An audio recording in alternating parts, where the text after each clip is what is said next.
Kalian tahu si cewek ini Winona? Dia tiba-tiba kirimin aku hampers lebaran. Pas aku buka, gimana ceritanya ini minal aidin wal faizin?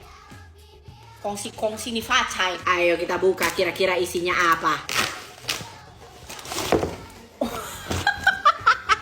Bisa diem gak? Ini lohan kok jadi lodan gue. Bermaaf-maafan lahir dan batin. Ini sogokan dariku agar kamu mau maafin aku di momen Ramadan yang indah ini.